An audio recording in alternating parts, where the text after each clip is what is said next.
and was especially close to her beloved uncle Enrique. But after Enrique ran for office and opposed Maduro, he was kidnapped by Maduro's security forces and thrown into the regime's really infamous prison in Caracas. Alejandra feared she would never see her uncle again. She feared for her own life also. But since the raid, we have worked with the new leadership, and they have ordered the closure of that vile prison and released hundreds of political prisoners already, with more to come. Alejandra, I'm pleased to inform you that not only has your uncle been released, but he is here tonight. We brought him over to celebrate his freedom with you in person. Enrique, please come down.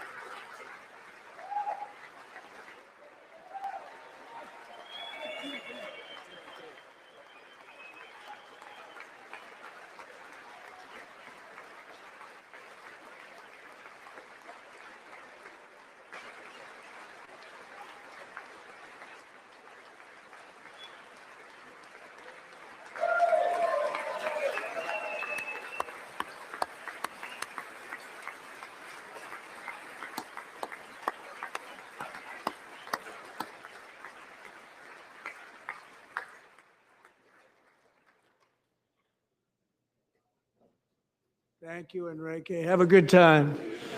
Nice to have you back, Enrique.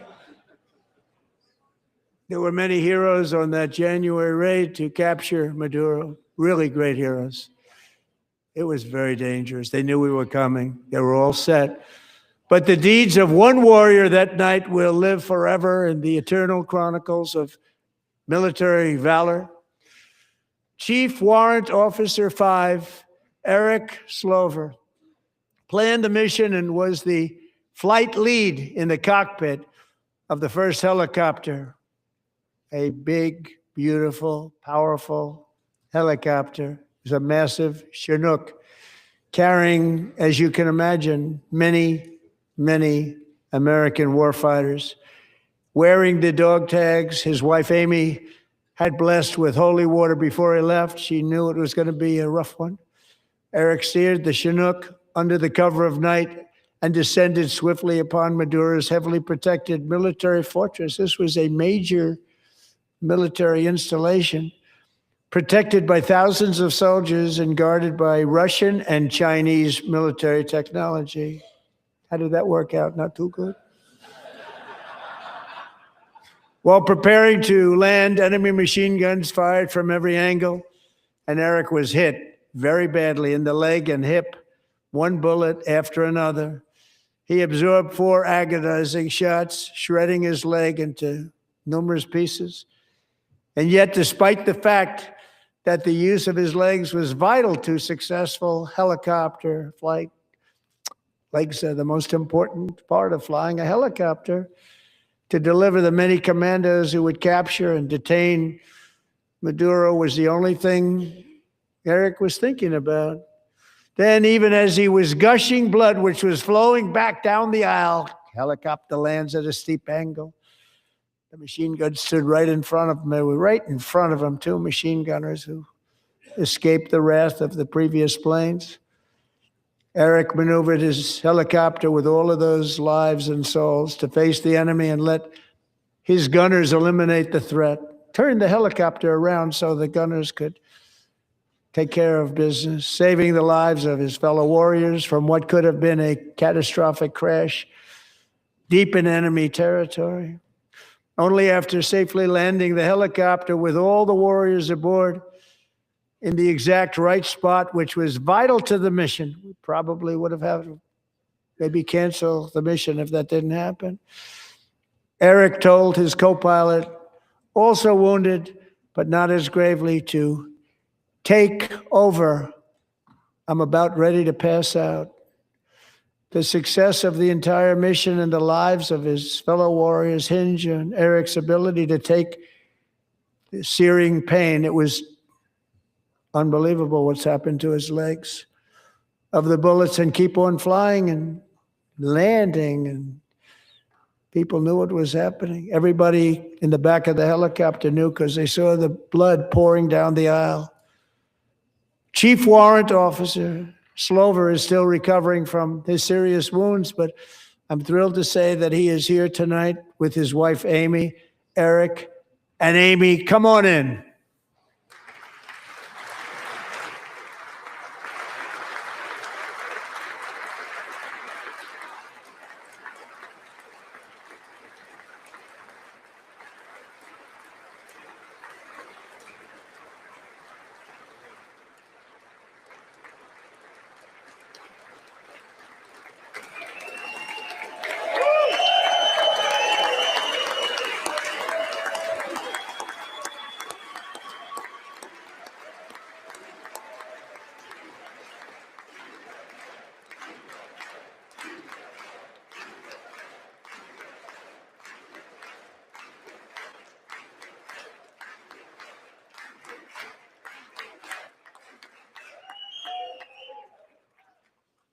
So we have a surprise for Eric and Amy. In recognition of Eric's actions above and beyond the call of duty, I would now like to ask General Jonathan Braga to present Chief Warrant Officer Slover with our nation's highest military award, the Congressional Medal of Honor.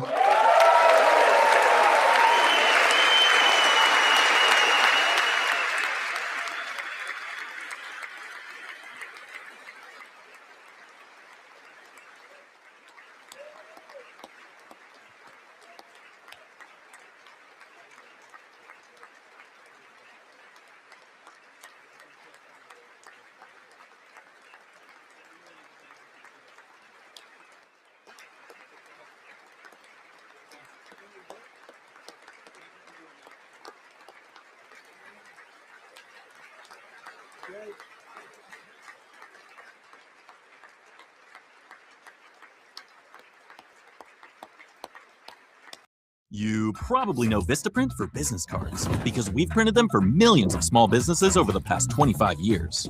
But we also print signs, stickers, shirts, and more. If you need it, we print it. Print it all with 20% off for new customers at Vistaprint.com.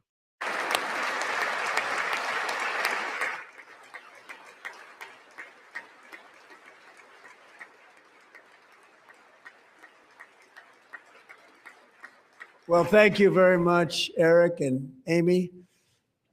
Great to get to know you. I met with them and with a lot of their fellow warriors at Fort Bragg recently. You notice the name Fort Bragg, we have it back, we brought it back. We won the First World War with it, the Second World War with it, and then they decided to change the name. So we changed it back. Everybody wanted to change back too. And 10 of Eric's fellow warriors from that incredible night of victory will also be receiving medals at a private ceremony that will soon be held at the White House, and Eric will be there. Thank you.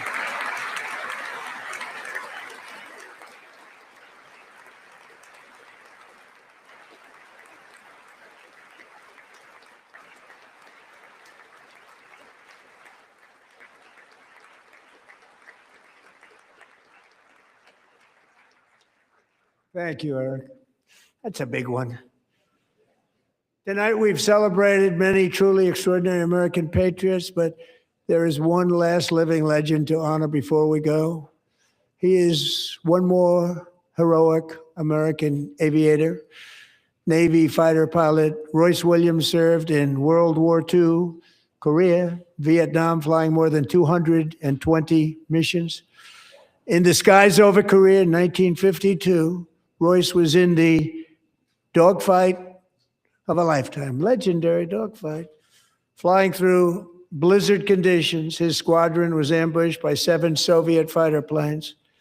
It was his first aerial combat of the war, and despite being massively outnumbered and outgunned, Royce led the takedown of 4 enemy jets and almost destroyed the others, vanquishing his adversaries while taking 263 bullets to his own plane and being seriously hurt. His story was secret for over 50 years. He didn't even want to tell his wife, but the legend grew and grew. But tonight, at 100 years old, this brave Navy captain is finally getting the recognition he deserves. He was a legend long before this evening. Royce, please stand up, and I will ask the First Lady of the United States to present Captain Royce Williams with his Congressional Medal of Honor.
Thank you, Royce, and thank you, Eric. I've always wanted the Congressional Medal of Honor, but I was informed I'm not allowed to give it to myself, and I wouldn't know why I'd be taking it, but if they ever open up that law, I will be there with you someday. But you know, that's our highest honor, Congressional Medal of Honor, and that's a big thing, and it's an honor to be in the same room with you. Thank you both very much, Eric. Thank you.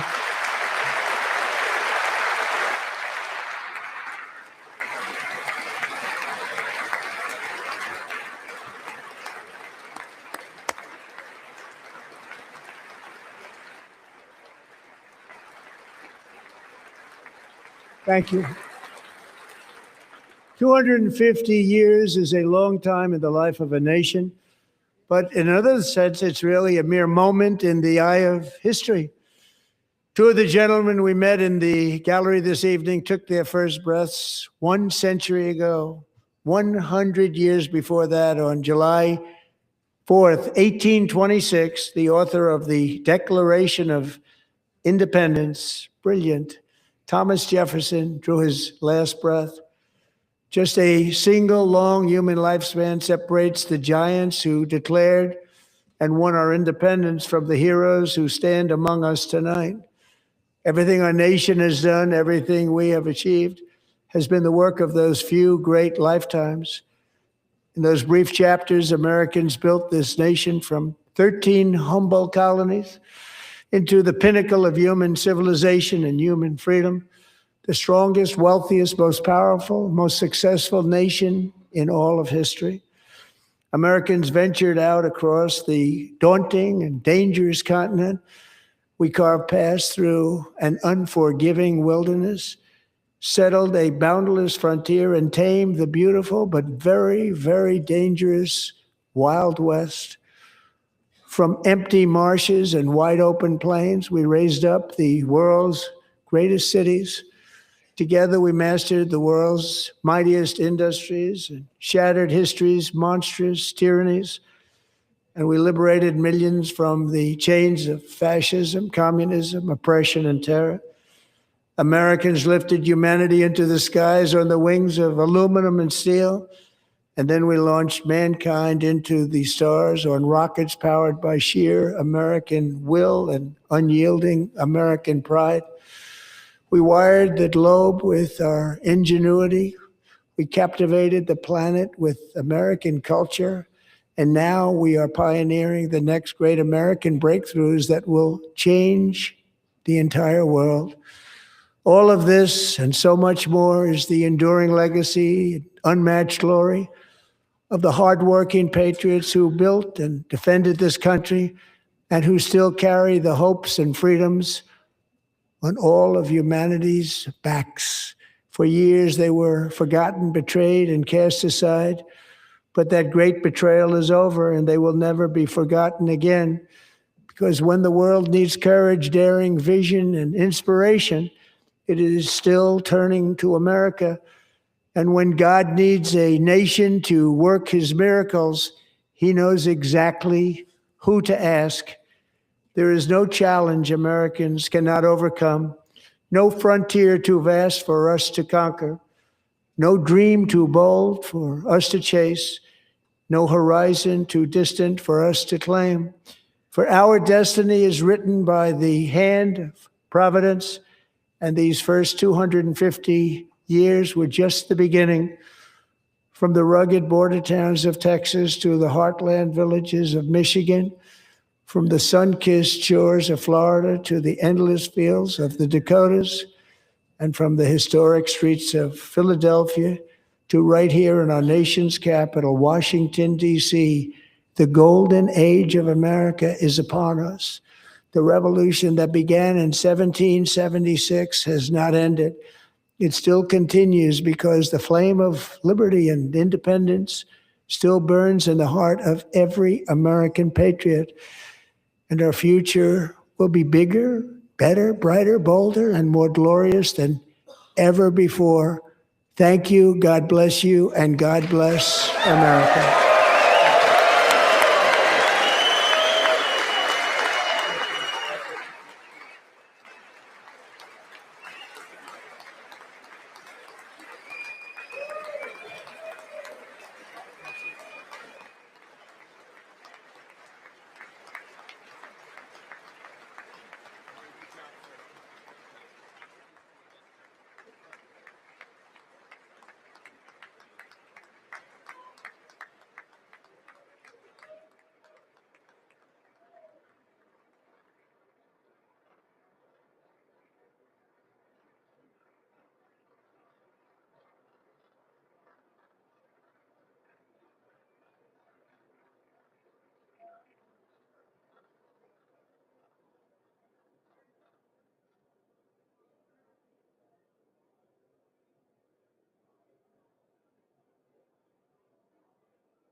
You're looking at video now of President Donald Trump as he makes his exit from the U.S. House chamber. He has been giving what is now the longest State of the Union address in our country's history.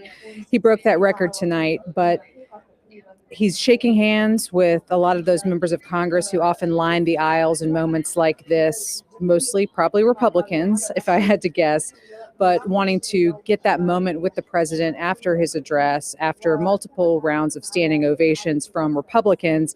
But we'll get into a bit of what we heard in terms of Democratic response here in a moment. I'm Meg Kennard. I'm back here, of course, with Sagar Meghani in the U.S. Capitol. And Sagar, we've been listening to this speech. Just a reminder to you all, by the way, we will be bringing you the Democratic response from Virginia Governor Abigail Spanberger as soon as it begins. So if you make an abrupt exit from our talkback right now, that's exactly what's going to be happening. So just a reminder of the fast-moving night we have.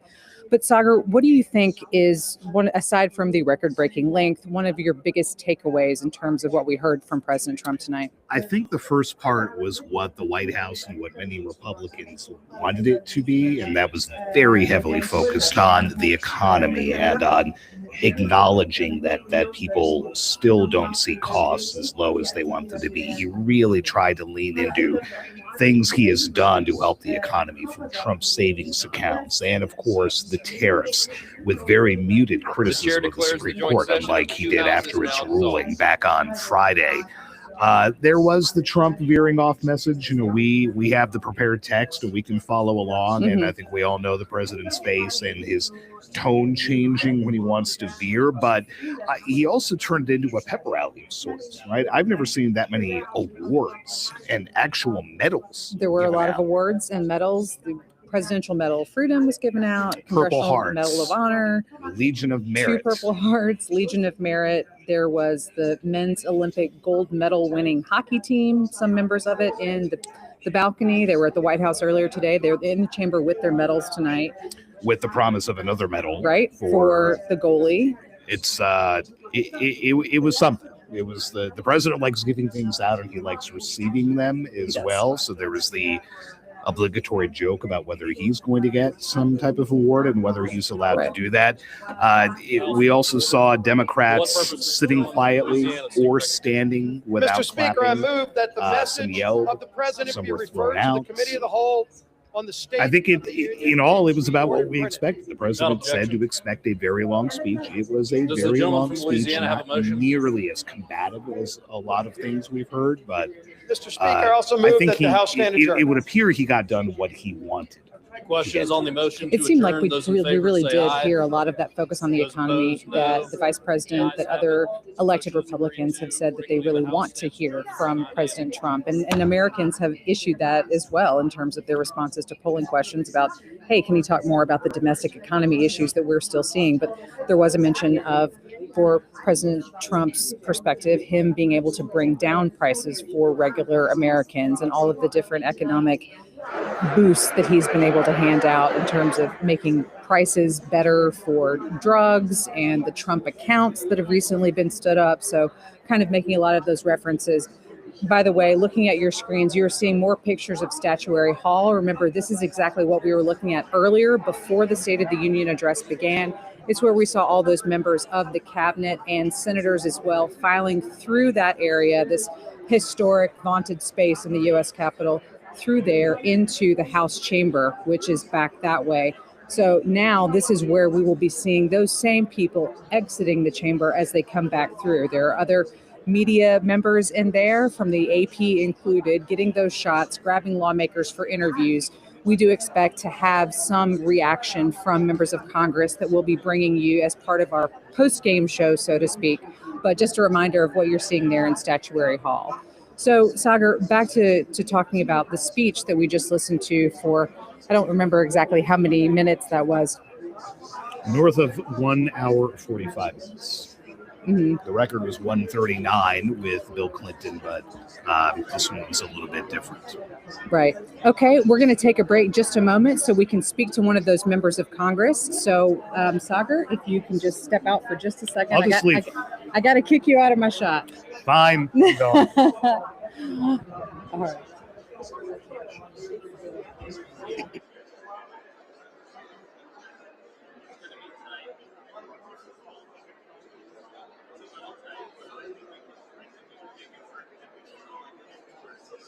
Listen, it's called Connect Team, and it's insane. I don't do schedules or timesheets manually anymore. And it works? Oh, like you wouldn't believe it. My team puts in their availability, I click auto schedule, and boom, there it goes. No more Excel, no more phone calls, no more group chats. Oh, perfect schedule like that. Damn, so all you gotta do is post it. Yeah, my team loves that it's just one app, so they see their shifts, they can approve it, and I know it's covered. But wait, what if there's like a last minute change? I mean, that's the afternoon gone, right? So in that case, I just blast a shift for my team to claim. Everyone sees it, and I just assign the first one to pick it up. It literally takes 2 minutes. I'm telling you, it's all in the app. So they clock in, I can see who's working, who's late in real time, and their hours go straight to their timesheets, so I don't have to do anything. Wow. Yeah. I'm embarrassed to say, I used to spend 3 days prepping timesheets for payroll. Now it takes, what, half a day, tops? Nah, I gotta check this out. You should.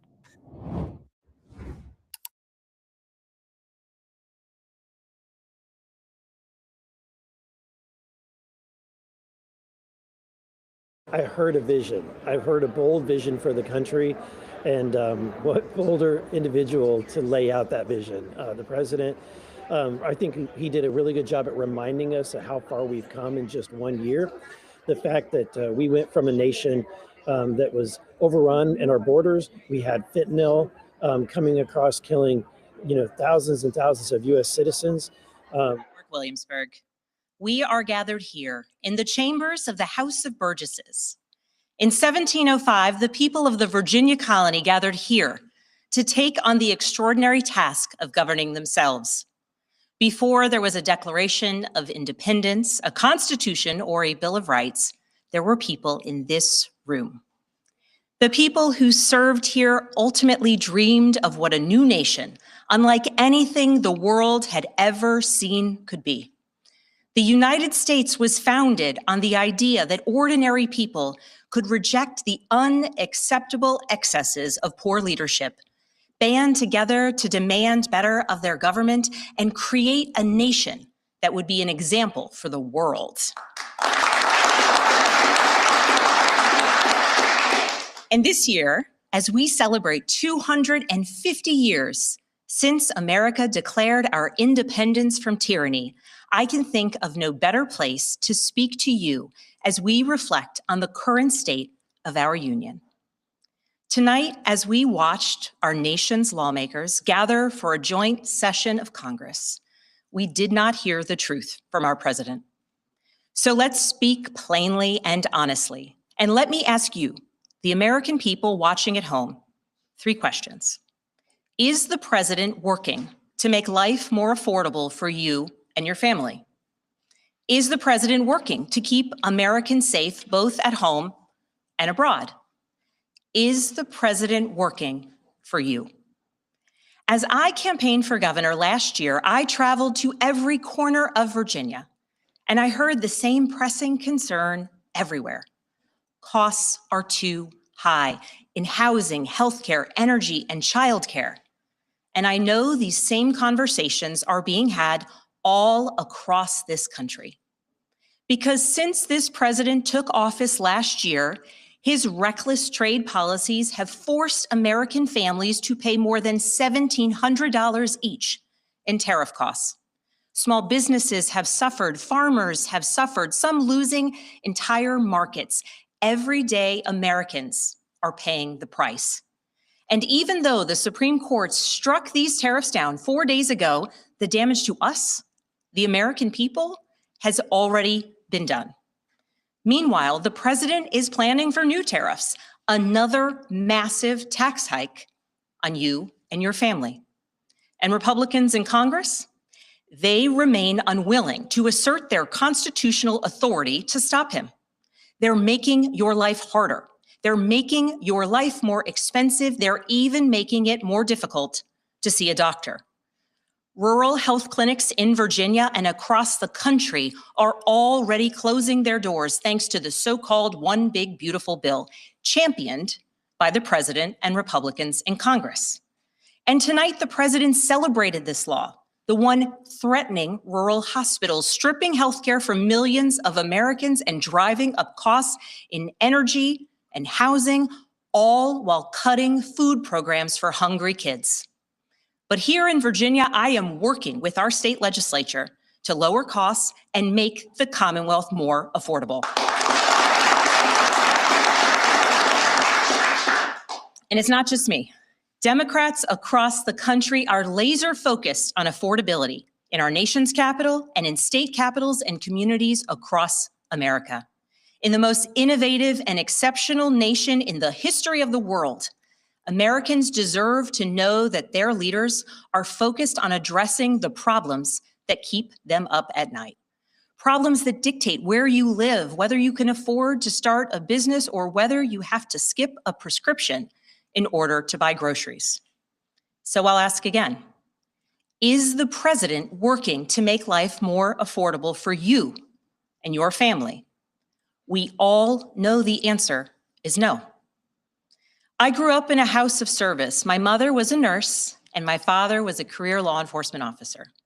I began my career by following in my father's footsteps as a federal agent working money laundering and narcotics cases. I worked side by side with local and state police to keep our community safe and to uphold and enforce the law. Law enforcement officers across the country know that it is a unique responsibility to do the serious work of investigating crimes, comforting victims, and making arrests. It's about building trust, and that requires an abiding sense of duty and commitment to community. And yet, our president has sent poorly trained federal agents into our cities, where they have arrested and detained American citizens and people who aspire to be Americans. And they have done it without a warrant. They have ripped nursing mothers away from their babies. They have sent children, a little boy in a blue bunny hat, children to far off detention centers. And they have killed American citizens in our streets. And they have done it all with their faces masked from accountability. Every minute spent sowing fear is a minute not spent investigating murders, crimes against children, or the criminals defrauding seniors of their life savings. Our president told us tonight that we are safer because these agents arrest mothers and detain children. Think about that. Our broken immigration system is something to be fixed, not an excuse for unaccountable agents to terrorize our communities.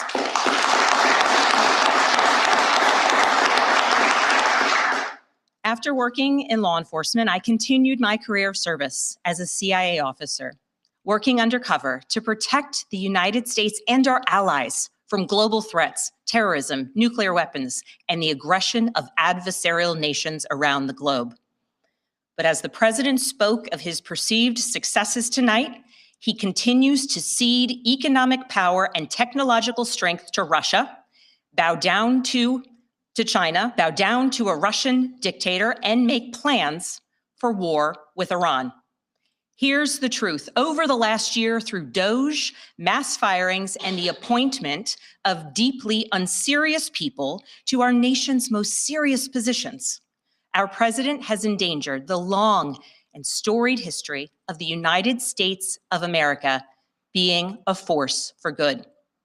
So I'll ask again, is the president working to keep Americans safe, both at home and abroad? We all know the answer is no. In his speech tonight, the president did what he always does. He lied, he scapegoated, and he distracted. And he offered no real solutions to our nation's pressing challenges, so many of which he is actively making worse. He tries to divide us. He tries to enrage us, to pit us against one another, neighbor against neighbor. And sometimes he succeeds. And so you have to ask, who benefits from his rhetoric, his policies, his actions, the short list of laws he's pushed through this Republican Congress? Somebody must be benefiting. He's enriching himself, his family, his friends. The scale of the corruption is unprecedented. There's the cover-up of the Epstein files, the crypto scams, cozying up to foreign princes for airplanes and billionaires for ballrooms, putting his name and face on buildings all over our nation's capital. This is not what our founders envisioned, not by a long shot.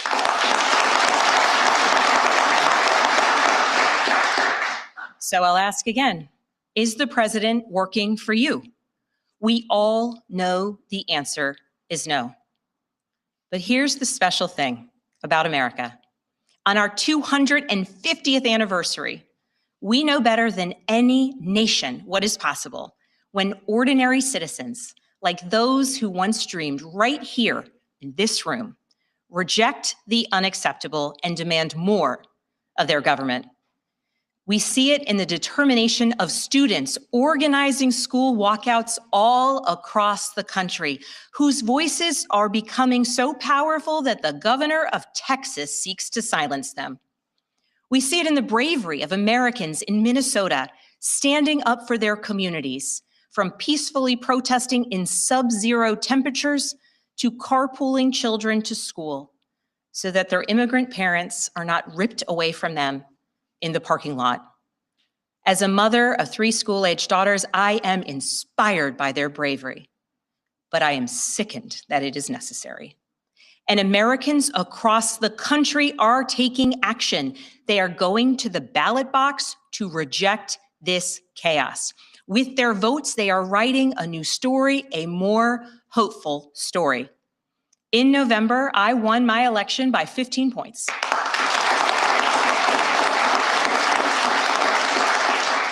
And we won 13 new seats in our state legislature.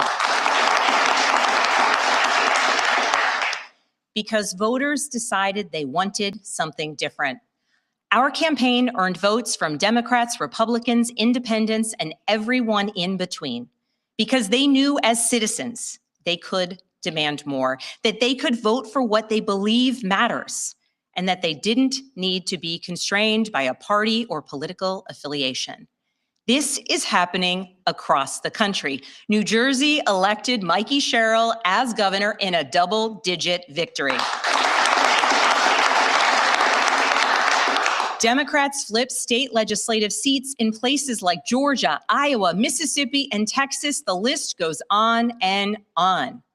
Ordinary Americans are stepping up to run in the spirit of our forefathers. They are running to demand more and to do more for their neighbors and communities. I know this story well.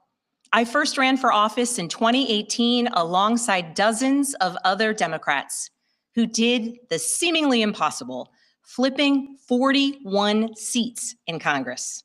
In my case, I was the first Democrat elected in 50 years, swinging our district 17 points. Those who are stepping up now to run will win in November, because Americans, you at home, know you can demand more, and that we are working to lower costs. We are working to keep our communities and our country safe, and we are working for you.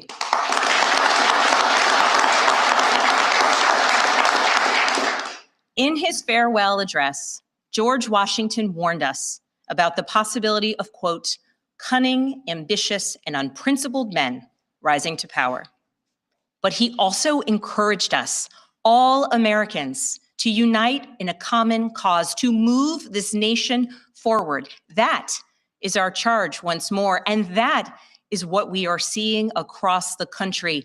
It is deeply American and patriotic to do so, and it is how we ensure that the state of our union remains strong, not just this year, but for the next 250 years as well, because we, the people, have the power to make change, the power to stand up for what is right, the power to demand more of our nation.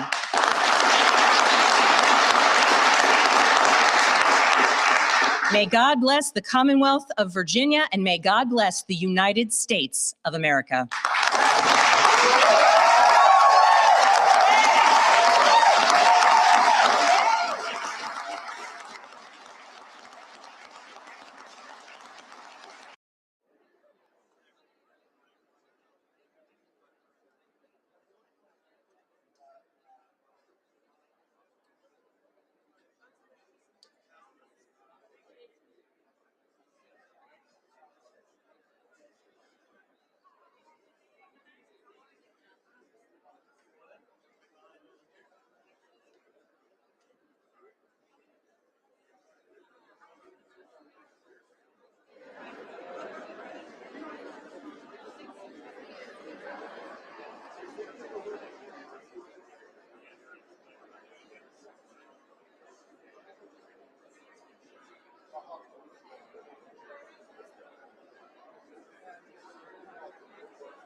Welcome back. You've been listening to the Democratic response to President Donald Trump's State of the Union from Virginia Governor Abigail Spanberger. I'm joined here now in Emancipation Hall with Congresswoman Nancy Mace of South Carolina. Congresswoman, it's so good to be with you. And we're here in D.C., not at home. Good evening. We're here at the nation's capital, the greatest nation in the world, with the greatest president who gave the greatest State of the Union speech tonight. Okay, so I have an idea of how you felt about it. But first off, give me your top lines. What's your 30,000-foot view of what we just heard tonight? It was beautiful. It was polished. It was professional. It was beautiful. His words and his messaging, the people that he recognized, I never felt more American and proud to be an American than I did tonight. So you were in that chamber, and I was following along, obviously, but I know it's different to be in there. There seemed to me, compared to some other State of the Union addresses I've seen in the past, there were some moments of bipartisanship, at least when maybe not all, but some Democrats were standing in support with Republican members. What did it feel like to you, at least in terms of what page members of Congress were on? I wish it was more. I mean, particularly when Trump asked asked Congress if they would put American citizens first. That was a defining moment, I think, in the speech between where we are as a nation divided. A nation without laws, a nation without borders, a nation without citizens isn't a nation at all. I thought he did beautiful. It'd be great to see more nonpartisanship, more bipartisanship in this political era. But I think he did a terrific job, and I want to praise both the right and the left for standing up together in some of those special but rare moments. In terms of how the State of the Union is viewed in an election year, clearly you're running for office yourself this year. Many people in that chamber are either running for re-election or another office. What did the president need to try to accomplish in terms of helping his party, helping your party bring that message into contests across the country this year? And you have it listened, you type it in, and then you go digging. You literally just drag it in and it'll be an audio clip. This plugin is especially sick because as soon as you put something in, it's a limitless amount of potential ideas. Type in cello, hit find samples, and it will automatically find them synced to 184 BPM and D minor. Yes, come on. And the fact that I don't have to go to another. Recognized all of those successes, which are great for the American people, and then also keeping our neighborhoods safe, deporting the worst of the worst illegal aliens, the rapists, the murderers, the pedophiles. He did what he needed to do with the right tone, the right intonation, the right pace. He did it. Best State of the Union speech I've seen. what do you think needs to happen next? Not just for the president, because we know he's going to be on the road more, heading into different states, like he was in Georgia recently, traveling around ahead of the midterms. What do you think needs to happen next for him, as well as Republicans like yourself, to take some of this messaging out into the rest of the country? Well, if the president gets on the campaign trail, I'll feel better about the midterms, having that kind of energy, because President Trump is not on the ballot. We're expecting a lower turnout. So if he can energize the base, or if we have candidates who can energize the base, we'll be better off than otherwise. I'm very worried about the midterms and getting torn up in there because of what it's looking like right now. So if he's going on the campaign trail, that's fantastic for America. You say you're worried about the midterms. Do you say that in terms of the House, the Senate, both? House. I mean, I think the House, losing the House is a very real possibility. I think it's very contentious. I think that the left is more motivated. They're motivated against something rather than for something. And Republicans need to really pay attention, because we could get wiped out in the midterms in the House. If that were to happen, if there were to be Republican losses in either chamber or both chambers, what do you think that would mean for the remaining 2 years of President Trump's term in office, in terms of how he would need to effectively message to get things across the finish line or even close to it? I think it's very scary, the prospect of Democrats having any sort of majority in either chamber with Trump as president. I think the retribution and retaliation will be far worse than anything we could ever imagine, and I'm deeply concerned about it. Are there any other takeaways from tonight that we haven't talked about that you want to mention? He did a great job. Really proud to be an American. This was the best speech, better than anything I could have imagined he delivered, and he did it on point. He's so brave and so courageous. Nothing made me prouder than being in that chamber tonight for my last State of the Union as a member of Congress. Congresswoman, thank you for your time. Really appreciate it. Thank you, and God bless. Thank you. In reaction to President Donald Trump's State of the Union address from Congresswoman Nancy Mace of South Carolina, we will be back in a few minutes with more reaction to tonight's speech. Back soon.